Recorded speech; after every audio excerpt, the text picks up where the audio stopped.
Olá, pessoal, tudo bem com vocês? Espero que todos vocês estejam bem aí, se cuidando, né? Usando máscara e tudo mais. Tava com muita saudade de vir falar com vocês aqui e a nossa aula de hoje nós iremos falar sobre o átomo de Bohr. Com certeza você já deve ter ouvido falar sobre Bohr. Se não ouviu, hoje você vai ouvir praticamente tudo que for necessário aí para saber um pouquinho sobre a história dele, beleza? Mas antes eu quero que vocês liguem o celular ou deixem aí no silencioso. Deixe a mensagem que você quer tanto responder para o final da aula. Prometo que eu serei breve. Eu quero atenção totalmente para mim, quero me sentir especial agora, certo? Então eu irei confiar em vocês. Então vamos lá. Bom, para a gente começar aqui a aula, com certeza você já deve ter ouvido falar aquela historinha de Isaac Newton. Qual a história? Aquela lá em que ele estava numa sala escura, aí ele deixou passar um pequeno filetinho de luz de uma janela, aí essa luz atravessou um prisma e a luz branca ela se dividiu em todas as cores, formando assim um belo arco-íris. Olha ali que bonitinho. Aqui, como vocês podem ver, aqui onde está passando meu mouse, nós temos um espectro contínuo. O que é um espectro contínuo? É uma mistura de cores. Aqui seriam as cores do arco-íris. Vocês podem ver o azul escuro está indo para o azul claro, está indo para o verde, está tendo um certo degradê aí das cores, certo? Mas você deve estar pensando, meu Deus, o que Isaac Newton tem a ver com a aula de Bohr? Bom, Bohr, na verdade, ele fez um experimento parecido. Ele viu lá que a luz emitida pelo hidrogênio ao também atravessar um prisma, na verdade ocorria uma diferença, né? Aí, como a gente pode ver, o que ocorreu? Ocorreu um espectro de linha. Olha só, ele fez praticamente quase o mesmo experimento, né? Porém, a luz emitida pelo hidrogênio, né? Ao passar o prisma, porém ocorreram aí situações totalmente diferentes. Como a gente pode ver aqui, ó, temos um espectro de linha. Por que linha? Simples. Aqui a gente tem uma, duas, três, quatro linhas, porém com cores totalmente diferentes, certo? Aqui rosa, aqui azul escuro, azul claro, vermelho. Então, isso na verdade a gente vai ver no decorrer da aula, certo? No decorrer da aula a gente já vai aí estudar o porquê que isso ocorreu, certo? Então, eu quero esquentar um pouquinho aí a curiosidade de vocês, mas quero que vocês aguardem, certo? Porém, quero que vocês já vão aí refletindo o porquê que isso ocorreu com Bohr, por que ocorreu esse espectro de linha, certo? Ao longo a gente já vai conseguindo as respostas e eu quero que vocês saibam me responder essa pergunta no final da aula, beleza? Então vamos lá, gente. O que a gente vai ver antes disso? Nós iremos ver um pouquinho aí sobre a biografia de Bohr, depois nós iremos estudar sobre o átomo de Bohr. Aí será necessário relembrar alguns conceitos lá do modelo atômico planetário de Rutherford. Depois nós iremos ver o modelo de Bohr aplicado ao átomo de hidrogênio e o prêmio Nobel de Física que Bohr conseguiu. A gente vai ver que tantas descobertas que ele teve que com certeza foi mais que merecido esse prêmio. E por fim, como eu sempre digo, eu deixei a melhor parte que são os exercícios, certo? Então vamos lá, gente. Chega de falação. Bora lá. Quem foi Niels Bohr? Niels Henrik David Bohr, esse é seu nome completo. Ele nasceu em Copenhague, na Dinamarca, no dia 7 de outubro de 1885. Ele foi filho de Christian Bohr, né? Seu pai, ele era professor de fisiologia na Universidade de Copenhague e sua mãe chamava Ellen Adler, né? Era descendente de uma família judia. Ele morreu em 1962 de uma trombose. Mas vamos ver um pouquinho de como foi sua formação. Aos 12 anos, ele entrou para o Swartedam Ginásio, onde ele estudou Humanidades e Ciências. Ele ingressou na Universidade de Copenhague e, com 22 anos, ele recebeu a medalha de ouro da Sociedade Científica Dinamarquesa por seus estudos sobre tensão superficial. Então, imagina, gente, eu, por exemplo, tenho 21 anos. Imagina, nessa idade, 21, 22 anos, receber um prêmio, né, uma medalha de ouro pelas conquistas aí de seus estudos. Com certeza, isso deve ter sido uma experiência incrível para ele, né? Ele devia ser muito inteligente. E é claro, ele doutorou-se em física em 1911 e no ano seguinte, aí ele partiu para o laboratório de Cavendish em Cambridge, na Inglaterra. Ele estudou na Universidade de Victoria, em Manchester, na Inglaterra, com o físico neozelandês Ernest Rutherford. Eles se tornaram aí grandes amigos. Rutherford ele também conseguiu o prêmio Nobel, porém de Química, certo? E Bohr, aí ele foi precursor também da descoberta sobre física atômica. Como a gente pode ver aqui, ó, este é Rutherford e este é o Bohr, né? De quem a gente tanto vai ver hoje aqui na aula, né? Praticamente vamos falar só mais dele. Bom, na verdade, o modelo de Bohr, o modelo de Rutherford, na verdade, foi proposto em 1911 e o de Bohr em 1913. Como a gente pode ver, o de Bohr ocorreu aqui, um pouquinho depois, certo? Mas por quê? Na verdade, o modelo de Bohr, ele foi um aperfeiçoamento no modelo de Rutherford. Rutherford, a gente sabe que ele fez lá o espalhamento da partícula alfa na folha de ouro e ele descobriu também o quê? O modelo atômico planetário de Rutherford. Como funcionava esse modelo atômico planetário de Rutherford? Aqui a gente tem uma simulação no PET Colorado. Aconselho muito vocês usarem, é muito bom. O que esse modelo atômico planetário nos dizia? Aqui a gente tem uma região central, certo? Nessa região central, nós temos uma carga positiva, do qual aqui ó, nós chamamos o quê? De prótons, certo? Então, nessa região central, a gente tem prótons, nêutrons, né? Você pode ir colocando quanto quiser. E o que mais que ele nos dizia? Enfim, você vai encaixando aqui. Em volta dessa região central, onde nós tínhamos aí as cargas positivas, haviam os elétrons. Os elétrons são o quê? Eles têm cargas negativas, certo? Então, em volta, aí ficavam os elétrons. Enfim, só ir colocando mais aqui. Os elétrons, eles ficavam aqui, ó, e nessa região que eles ficavam em volta se chamava eletrosfera, certo? Então vamos voltar aqui para o slide, que na foto explica um pouquinho melhor. Aqui, ó, então, nós temos o núcleo do átomo, ó, aqui. O núcleo ele é formado por prótons e nêutrons, né? Como está mostrando aqui, ó, os prótons carga positiva e temos os nêutrons, né? E nós temos em volta, né, dessa região central aqui, ó, a eletrosfera. Na eletrosfera, ela é formada por elétrons e eles estão distribuídos aí em várias camadas. Mas por que se chamava planetário? É simples, porque lembrava o sistema solar. Olha só, é como se os planetas eles fossem os elétrons de carga negativas, certo? Que estivessem ali na eletrosfera e é como se o Sol ele fosse ali a região central, a carga positiva, certo? Então a gente olhando assim realmente faz muito sentido o nome ser planetário, certo? Gente, Bohr, na verdade, ele melhorou um pouquinho o nome, né? A gente não precisa mais ficar falando órbita, em volta, não sei o quê. Ele deu o nome de camadas, que é onde os elétrons ficavam. Então, os elétrons, eles agora estão distribuídos em camadas ao redor do núcleo. Admite-se a existência de 7 camadas eletrônicas, designada pelas devidas letras K, L, M, N, O, P e o Q. Então, à medida que as camadas elas se afastam do núcleo, aumenta a energia, certo? Dos elétrons nelas ali localizados, ok? Bom, gente, como eu disse, Bohr ele aperfeiçoou o modelo de Rutherford. Mas por que aperfeiçoou? Tinha alguma coisa que tinha que mudar no modelo de Rutherford? Sim, gente, tinha. Como a gente sabe, corpos em órbitas, eles apresentam o quê? Uma aceleração centrípeta. O que é uma aceleração centrípeta? É uma mudança, né, aí na direção da velocidade de um móvel em que esteja em um movimento circular, certo? Então, de acordo com a teoria de Maxwell, cargas aceleradas, elas irradiam energia. O que é irradiam energia? Elas espalham, elas lançam energia. Então, estaria continuamente ali emitindo radiação, haveria uma perda energética. E uma hora ou outra, o elétron ele iria cair no núcleo, ou seja, haveria um colapso da matéria.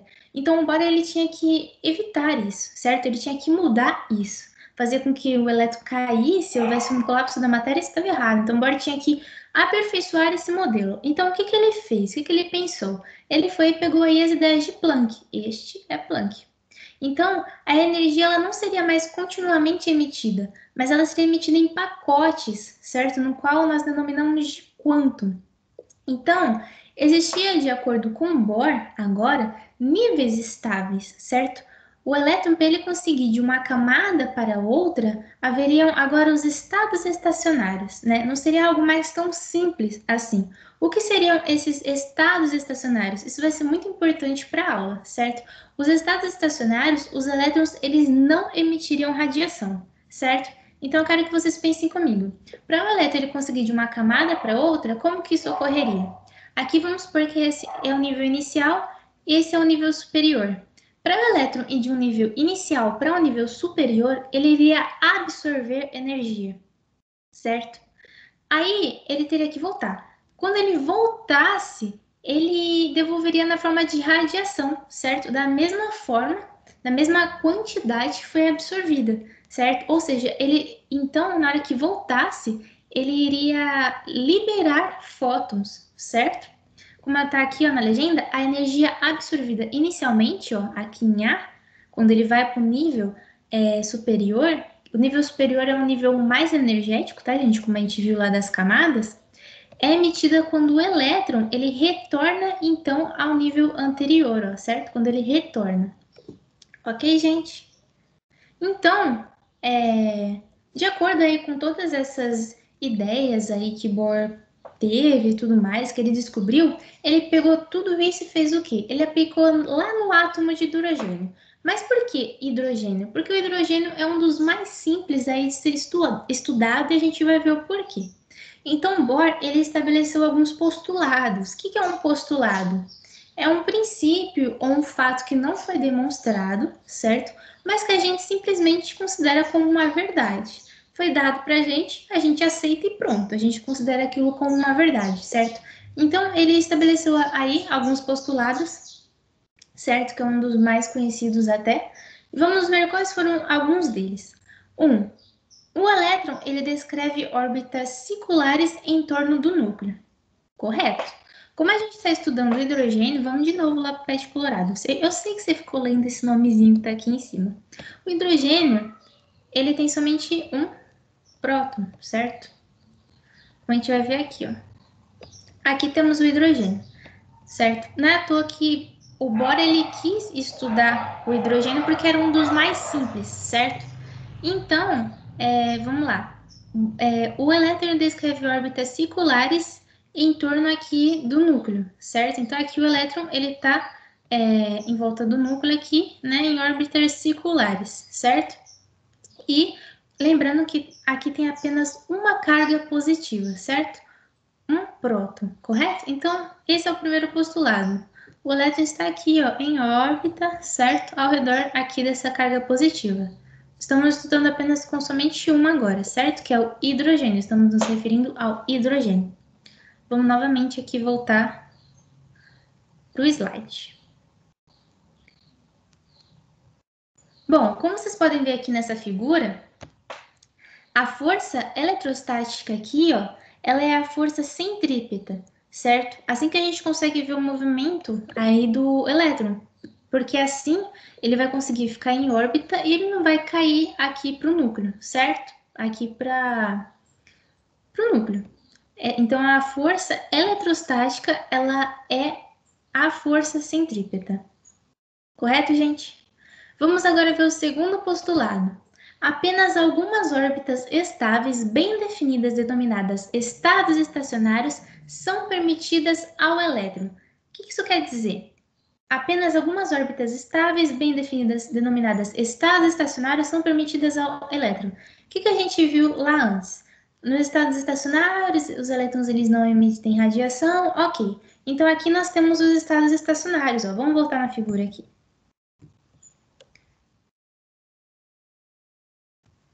Aqui, ó, nós temos os estados estacionários, ó, certo? Que é onde o elétron fica, certo? Então, aqui, ó, no meio, o elétron não vai ficar parado.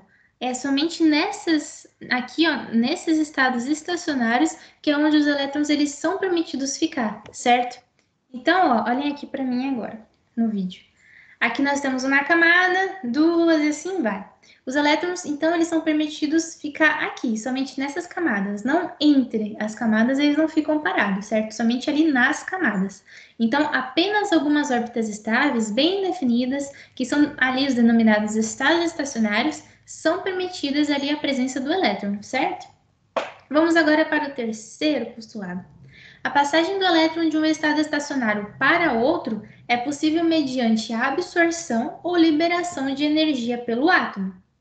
Então, quero que vocês pensem agora comigo. Olhem novamente aqui para mim. Eu tenho uma camada aqui, acho que vocês estão vendo, né, minha mão? Tem uma camada aqui e eu tenho uma outra aqui, certo? O elétron ele está vindo desse nível inicial para o nível superior. O nível superior é o mais energético. Então, pensem comigo, o elétron está aqui, ó, nessa camada. Ele está fazendo a transição para o nível superior. Pensem quando ele já chegou aqui no nível superior, ok? Ou seja, ele absorveu energia. Pensem que ele está aqui agora. Então, a radiação eletromagnética ela é emitida quando o elétron inicialmente em um estado estacionário de energia EI, ó, e essa camada aqui superior, tá? Sofre transição para um estado estacionário de energia menor EF, quando ele volta, certo? Então, na transição, a radiação eletromagnética, como vocês viram, ela é emitida na forma de fótons, certo? O que é fótons? Luz, né? Olha só. Então, aqui nós teremos essa seguinte equação, certo? A diferença aí das energias, né? Aqui a gente tem E', o que é o E'? É aqui o meu EI, quando ele está nessa camada superior, e esse meu E foi o que eu denominei EF, né? Quando eu expliquei para vocês, que é quando ele volta. H é a constante de Planck, certo? E o F é a frequência aí do fóton que foi absorvido, certo? Vamos então agora ver o quarto postulado. No quarto postulado, ele nos diz o seguinte, que as órbitas permitidas ao elétron são aquelas em que o momento angular orbital do elétron, aqui, ó, o momento angular orbital do elétron que a gente tem por essa equação, em que o m é a massa do elétron, v a velocidade orbital e r é o raio da órbita, certo? Então, repetindo, as órbitas permitidas ao elétron, quais são? São aquelas em que o momento angular do elétron, certo? Ele é um múltiplo inteiro, aqui ó, com n, começando do 1, do 2, 3, 4 e assim por diante. De H cortado, aqui ó, H cortado. Quem é H cortado? É a constante de Planck dividido por 2π, certo? Então, através desses postulados, Bohr ele vai conseguir ver o raio da órbita, a energia, o comprimento de onda lá do átomo de hidrogênio e tudo mais. E tudo isso é que a gente vai começar a ver e se aprofundar mais a partir de agora, certo? Agora a gente já vai ver um pouquinho. Aqui, ó, essa figura eu peguei ela mais porque aqui é onde eu quero que vocês foquem a atenção agora, tá? Esquece todas as formações que estão em volta. É que ela foi a única que eu achei melhorzinha para explicar para vocês. Então, isso aqui a gente vai ver mais pra frente, tá? Mas não é nada assustador, não, fiquem tranquilos. Aqui é onde eu quero que vocês foquem a atenção agora. Por quê? Nós agora iremos falar sobre o raio de Bohr. Sim, tem um raio denominado raio de Bohr. O que é o raio de Bohr? No estado estacionário fundamental, nós denominamos raio de Bohr. Então, quando você ouvir estado estacionário fundamental, denominamos raio de Bohr. O que é o raio de Bohr? É o menor raio, onde n é igual a 1. Faz sentido, né, gente? Quando n é igual a 1, menor raio, raio de Bohr, estado estacionário fundamental, certo? Então, eu quero que vocês gravem isso na cabeça de vocês. Tá aqui, ó, o raio de Bohr, certo? Mais próximo do núcleo, certo? Aqui na figura. Então, como a gente viu, m vezes o v, agora raio de Bohr, igual a h cortado. Como n é igual a 1, 1 vezes h cortado é o próprio h cortado, certo? Então, agora a equação ela muda um pouquinho. Quando a gente se refere ao raio de Bohr, ao estado estacionário fundamental, né? O raio de menor raio, mais próximo do núcleo, certo? Então, lembrem de tudo isso. Então, agora a equação ela já mudou um pouquinho. Aqui eu só isolei o V, passei o M e o R aqui dividindo, porque a gente vai usar lá no próximo slide, certo? Então, só isolei aqui para depois facilitar para vocês, tá? Então, vamos lá. Ok. Como eu disse, a força eletrostática, ela será o quê? Igual à força centrípeta, né? Ela será a força... Ai, tem uma mosca aqui, por isso que eu tô fazendo assim, tá, gente?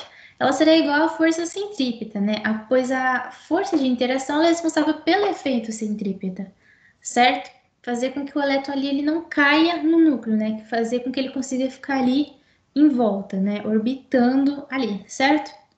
Então, aqui é a equação da força eletrostática, essa daqui é da força centrípeta, né? Em que aqui, ó, K0 é a minha constante eletrostática no vácuo, meu E ao quadrado aqui é a minha carga elementar, né? Por que que é ao quadrado? Que é o produto aí do elétron e do próton, né?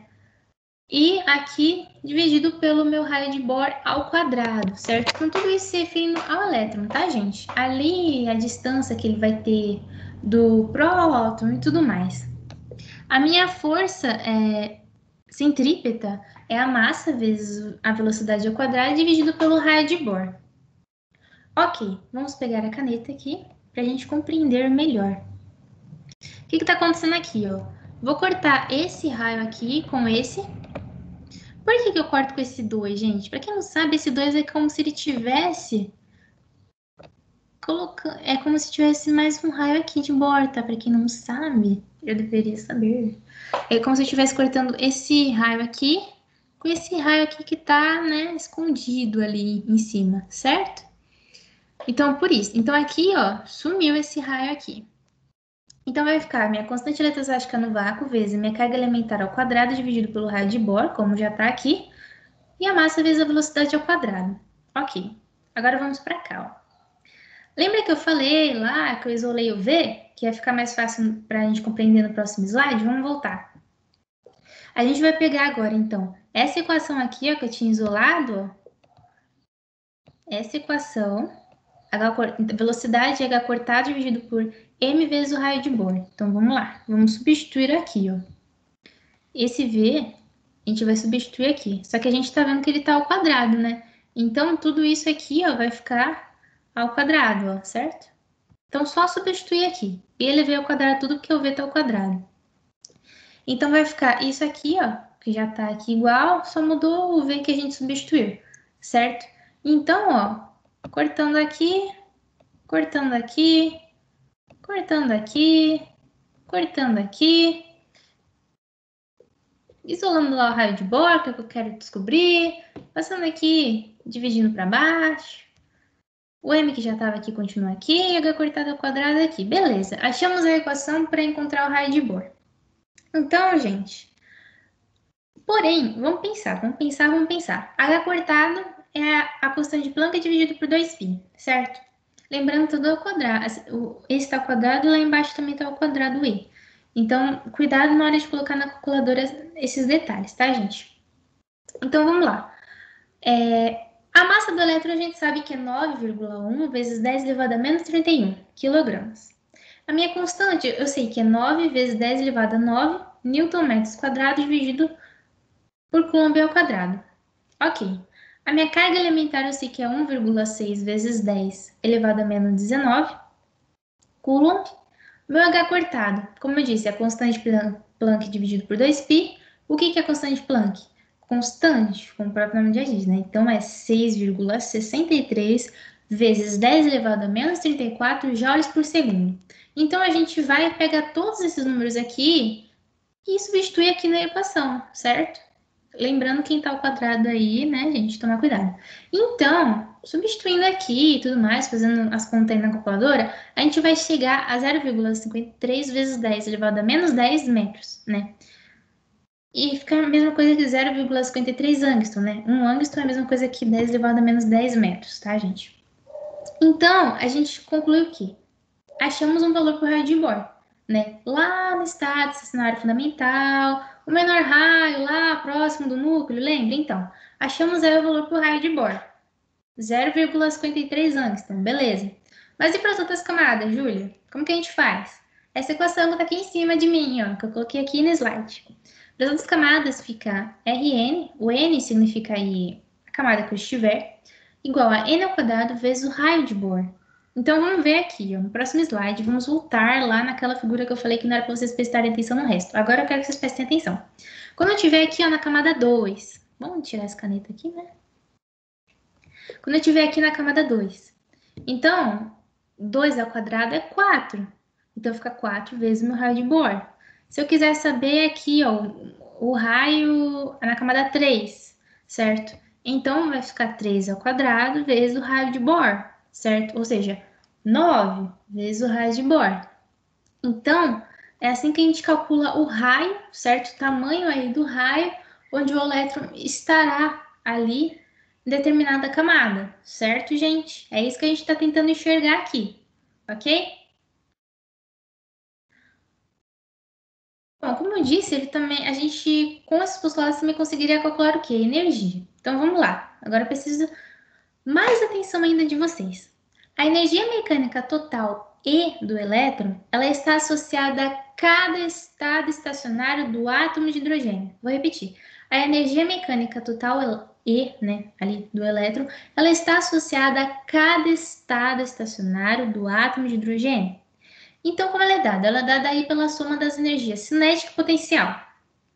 Gente, lembrando, a gente está se referindo aqui ao elétron, tá? Então, aqui a minha energia cinética será m vezes o v ao quadrado dividido por 2, né? Mais a minha energia potencial será a minha constante eletrostática vezes meu próton, né? Minha carga ali do próton, vezes a do elétron. O elétron a gente sabe que ele é negativo dividido pelo raio. Lembrando que aqui não é ao quadrado, tá, gente? Aqui a gente está tentando ver a distância ali do elétron para o próton, certo?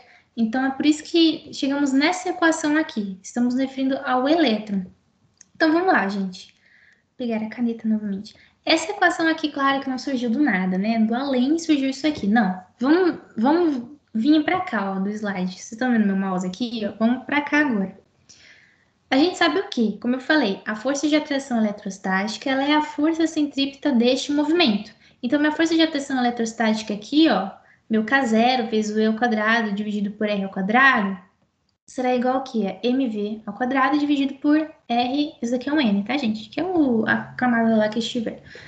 Então, o que eu vou pegar? Pega esse, então, por isso que surgiu isso aqui, ó. Isso aqui é o que tá aqui, nessa parte do slide, certo? Então, pega isso aqui e puxa pra cá, ó. Certo? Deixa eu pegar uma caneta. Vermelho. Tá, então agora a gente entendeu por que surgiu isso aqui do além, né? Então, o que a gente vai fazer? Vamos cortando tudo, né? Corta aqui, aqui, aí a gente conclui o quê? Que mv ao quadrado ele é igual à minha constante eletrostática vezes o meu E ao quadrado dividido pelo R, certo? Que é o que a gente achou aqui, ó. Então, o que a gente vai fazer? A gente achou o quê? A gente vai substituir ali na energia cinética, ó. Então, a gente vai agora melhorar aí a equação da energia cinética, né?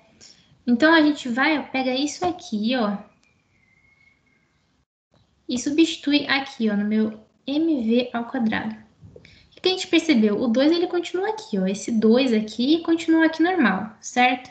Só peguei isso aqui, ó, coloquei aqui, ó, certo? Ó, não mudou nada, gente. Constante continua aqui, carga elementar continua aqui, meu raio continua aqui, certo? Subtrai aqui, ó, certo? Fica essa equação aqui continua normal, certo? Então, gente, resolvendo isso aqui de forma básica, né? A gente chegou nessa equação. Ok. Porém, deixa eu pegar outra cor. A gente sabe que o Rn, quem é o Rn? Rn é, para a gente calcular o raio das outras camadas, né? É o n ao quadrado vezes o raio de Bohr. Então, a gente vai substituir aqui, ó, certo? Então, substituindo aqui, a gente chega nessa equação gigantesca aqui, ó. Menos minha constante eletrostática do vácuo vezes a minha carga elementar ao quadrado, dividido por 2 vezes o raio de Bohr, vezes 1 sobre n ao quadrado. Porém, gente, pensem comigo. Pensem. Cadê? Pegar roxo, ou um roxo. Vai ficar meio... Ah, roxo com roxo, mas tudo bem. Esse aqui a gente já sabe o valor dele. A gente já sabe o valor do E. Já sabe o valor do R. Bora substituir aqui e achar um valor, certo? Então é isso que ele fez aqui, ó. Vamos agora para essa parte do slide. Aqui, ó. Então, para a gente achar a energia, a gente vai obter, essa energia ela será expressa em electrovolts, certo? Então, substituindo aqui os valores, a gente chegou a menos 13,6, certo? Aqueles valores que eu dei lá no slide anterior, só substituir aqui. Aí, o N ficou quadrado, porque aí eu vou escolher a camada que eu quero saber, para saber a energia que será distribuída naquela camada, certo? Então, vamos entender isso melhor no próximo slide. Então, por exemplo, para n igual a 1, vamos voltar. Coloco 1 aqui ao quadrado, fica menos 13,6. Achei uma energia aqui. Para n igual a 2, volta aqui, coloca 2 aqui ao quadrado. 2 ao quadrado é 4. Então, menos 13,6 dividido por 4 dá menos 3,4 eletronvolts, certo? Então, isso aqui, gente, está representando, lembra? Lá a carga, lá no... Nossa, não dá para enxergar. É que às vezes a gente olha uma foto, uma figura e não compreende. Isso aqui é a mesma coisa disso aqui que a gente está vendo até agora, lá com a carga, aí depois as camadas em volta, certo? Ó, as camadas em volta. Nossa, meu desenho tá horrível, mas vocês estão entendendo. Aí aqui, ó. Ah, N igual a 1. Aí aqui, N igual a 2. Aí depois, o 3, certo? Nossa, tá horrível. Mas, meu Deus, tá horrível. Mas tudo bem, vocês entenderam. Certo? E assim por diante. Então, é isso que essa figura aqui, que parece totalmente diferente, está querendo representar aqui. Então, N igual a 1, minha energia será menos 13,6. Igual a 2, menos 3,4, certo? Então, a partir que a gente vai aumentando, subindo aí de camada, a energia ela vai aumentando.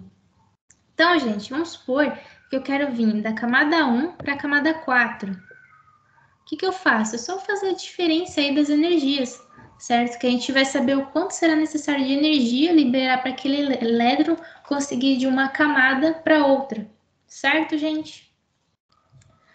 E é isso. Bom, e agora a gente chegou na parte, né, que todo mundo mais devia estar esperando, né?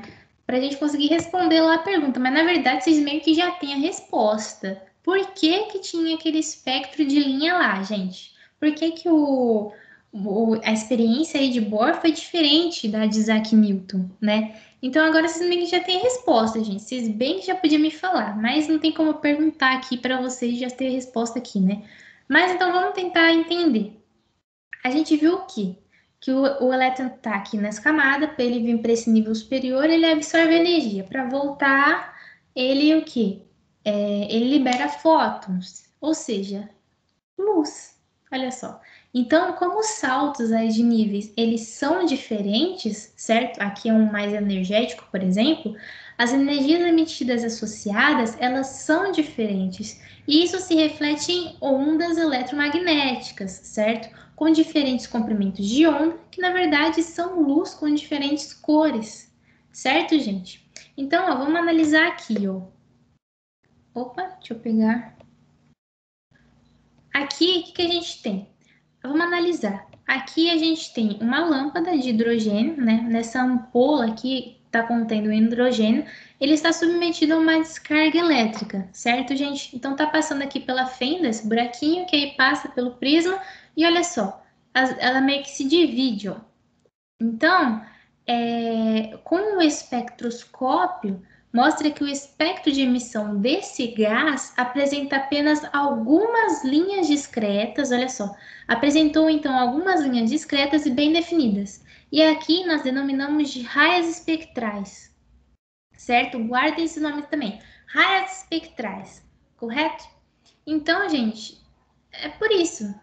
Cada raia, elas correspondem a uma cor definida pela energia ou pelo comprimento de onda, né, do fóton lá emitido no salto quântico do elétron. Isto é, uma transição de um elétron de uma órbita mais externa para outra mais interna. E é por isso que ocorreu tudo isso, esse espectro de linha, essas cores e tudo mais, certo? Então, é importante aí lembrar que cada gás ele tem o seu espectro de emissão característico. É como se fosse uma impressão aí digital do gás, podemos dizer assim. Então, aqui, por exemplo, ó, o hidrogênio é isso. Aqui nessa figura, a gente tem espectros de emissão de alguns elementos do estado gasoso, certo? Aqui do hidrogênio, hélio, sódio e tudo mais. Então, vamos ver aqui do hidrogênio. No hidrogênio, por exemplo, aqui, nessa linha vermelha, ele está emitindo uma luz com 656 nanômetros, né? Um comprimento de onda de 656 nanômetros, certo? Então é por causa disso, gente, certo? As cores emitidas pelos átomos de hidrogênio, ao receberem energia externa, elas serão então sempre as mesmas. Então, repetindo, cada raia ela corresponde a uma cor definida pela energia ou pelo comprimento de onda, certo? Do fóton emitido do salto quântico lá do elétron, né? Da transição lá de um elétron de uma órbita mais externa para outra mais interna, né? Porque quando ele vai para a interna, ela libera fótons, né? Luz. Aqui é porque às vezes é bom essa figura, porque aqui ela mostra a relação entre as raias do espectro de emissão e os respectivos saltos quânticos. Porque, gente, como eu falei, tudo que eu tô falando aqui na aula tem a ver com isso aqui, ó. Desde aquele lá que eu tive que desenhar, aquele desenho super feio lá, porque às vezes a gente vai falando de um assunto, mas está relacionado tudo a isso aqui, essa daqui. Então as raias, ó, aqui nessa figura ela mostra perfeitamente a relação entre as raias aqui do espectro de emissão e os respectivos saltos quânticos, ó, deles voltando, certo? Liberando fótons, certo? E aqui a gente tem três dos possíveis saltos quânticos de um elétron no átomo de hidrogênio. Exemplo, olha só, são os fogos de artifício. Quem não acha lindo os fogos de artifício, né, gente? Eu amo. Nossa, saudades até, né? Ano novo aí fez muita falta, né? A gente sabe o quanto que fez, né? Passar virada aí sem fogos de artifício, né, gente? Muito triste. Então, o que tá acontecendo ali? Ao aquecer os elétrons, eles estão ficando excitados, né? Então, quando eles vão para uma camada, absorve energia. Quando volta, eles liberam fótons, liberam luz, né? E é exatamente isso que ocorre nos fogos. Porque, gente, isso não acontece do jeito que eu estou explicando lentamente, né? Desse meu jeito. Ah, o elétron vai, volta. Não, gente, isso está acontecendo milhões de vezes por segundo, certo? Então, vale lembrar isso aí também. Ok? Ah, é lindo demais, né? Nossa, muito lindo. Bom, gente, como eu falei, depois de tantas descobertas, a gente ia ver o prêmio que ele recebeu. E foi o Prêmio Nobel de Física, né? Mais que merecido, vocês viram tanta descoberta que ele teve. Ele recebeu aí 9 anos depois, né? Demorou um pouco, teve que ter bastante paciência, né? Imagina, 9 anos depois, você esperar aí para receber. Mas ele recebeu 9 anos depois, com 39 anos de idade, né? Recebeu super novo, um dos mais novos, acho que é receber esse prêmio. E antes disso, ele já tinha sido nomeado chefe do Instituto de Física Teórica de Copenhague. Certo? E vamos para os exercícios, olha só. A melhor parte da aula. Espero que vocês saibam responder. Quero que vocês fixem aqui, porque tudo isso que está aqui é o que a gente viu. Esse exercício aqui, por exemplo, ele é muito fácil. Escolha dentre as alternativas aquela que fornece as palavras corretas para preencher a lacuna vazia no enunciado relacionado ao modelo atômico estabelecido por Bohr. Então, aqui a gente vai pegar ali embaixo, vocês vão ficar olhando aqui e ver qual que se encaixa melhor aqui. Vou dar um tempo aí para vocês pensarem. Quando um elétron absorve certa quantidade de nananã, salta para uma órbita mais nananã.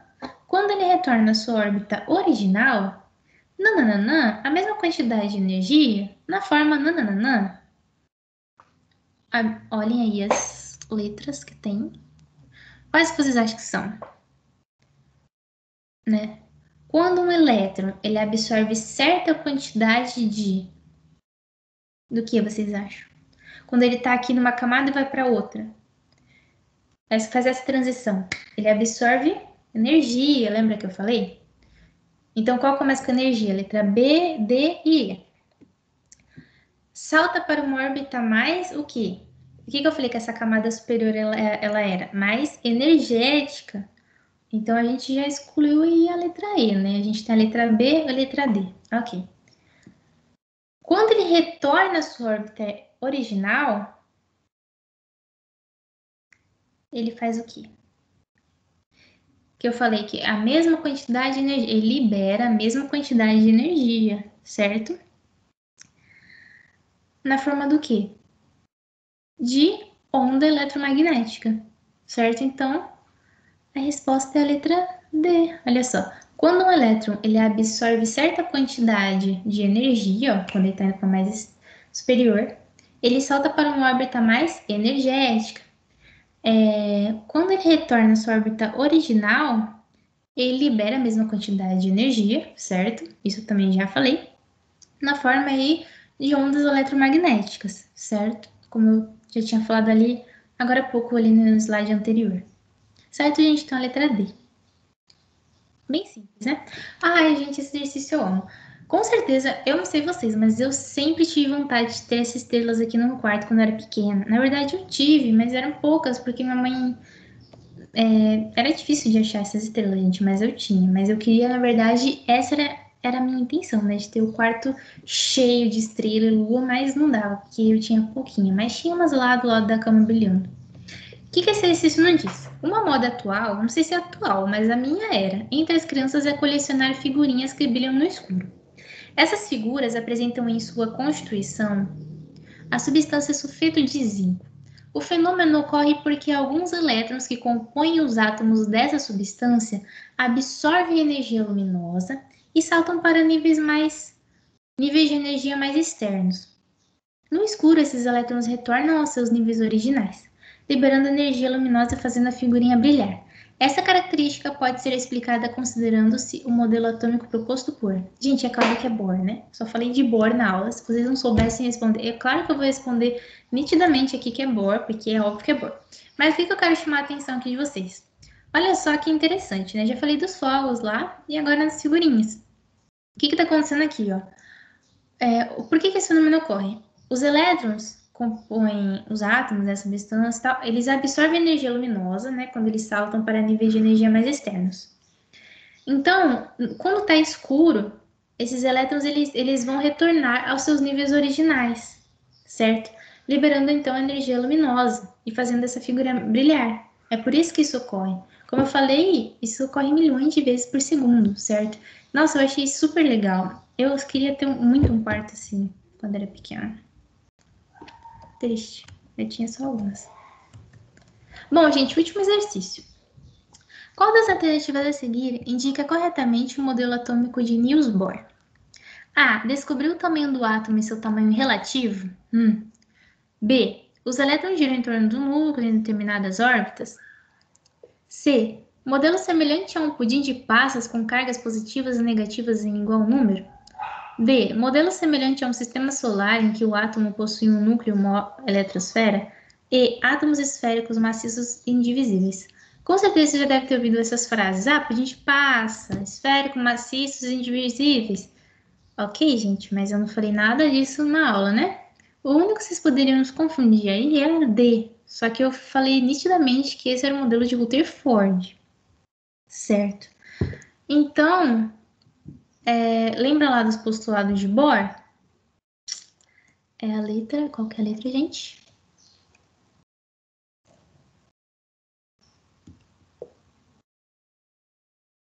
B. Os elétrons eles giram em torno do núcleo, certo? Lá, em determinadas órbitas. A letra A ali, ó, descobriu o tamanho do átomo e seu tamanho relativo, tem a ver com Rutherford. Esse negócio aí de pudim de passas, Thomson, certo? Ali do sistema solar, como eu falei, Rutherford, né, lá do sistema planetário e tudo mais. E esférico, maciço e indivisíveis tem a ver com Dalton, tá, gente? Então é a letra B, né? O modelo atômico de Niels Bohr. Qual que indica corretamente o modelo atômico de Niels Bohr? Qual que é o modelo, né? Sua forma ali. Os elétrons eles giram em torno do núcleo em determinadas órbitas. Certo, gente? E estamos chegando ao final da aula, olha só. Hora de recapitular, né? O que a gente viu, gente? A gente viu tanta coisa. A gente viu sobre a biografia ali de Niels Bohr, quando ele nasceu, morreu, sua formação. A gente viu o átomo de Bohr, como foi. A gente teve que rever aí alguns conceitos de Rutherford. A gente viu sobre o sistema o seu modelo atômico planetário. Por que é planetário? Tem a ver ali com o sistema solar, né? A gente viu aquele GIF lá e tudo mais. Depois, o Bohr teve, como eu disse, o modelo de Bohr ele foi um aperfeiçoamento do modelo de Rutherford, tá, gente? Por que aperfeiçoamento? A gente viu que teve que melhorar, assim, algumas coisas no modelo de Rutherford, né? Para o elétron não cair lá no núcleo, ter aquele colapso da matéria. Aí ele foi, pegou as ideias de Planck, não sei o quê. Aí a gente viu sobre os estados estacionários, né? Os estados estacionários dos elétrons, eles não emitiriam radiação. A gente viu que o elétron, para ele ir de uma camada para outra, ele absorve energia quando ele vai para superior, que é o nível mais energético. Quando ele volta, ele libera fótons, libera luz. Aí nisso a gente viu lá sobre o espectro de emissão, viu sobre o espectro de linha, o porquê que isso ocorre, né? Quando volta, emite fótons, libera fótons, luz, tudo mais, né?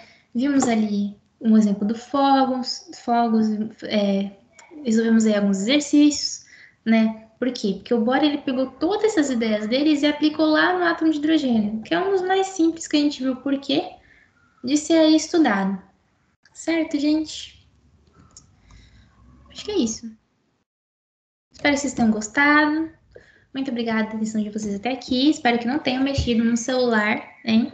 E em caso de dúvidas, vocês podem mandar nesse e-mail, julia.sa, certo? Não é SA, tá? É sa, julia.sa@aluno.ifsp.edu.br. Podem mandar dúvidas lá, enfim. Se inscreva aqui no meu canal do YouTube, certo? Para que mais pessoas possam ser atingidas aí e ver essa aula. Muito obrigada, gente, pela atenção de verdade de vocês, né? E até a próxima aula aí. Se vocês entrarem aqui no meu canal, tem mais algumas outras aulas caso vocês estejam interessados de física, tá? Muito obrigada, gente. Até mais. Tchau.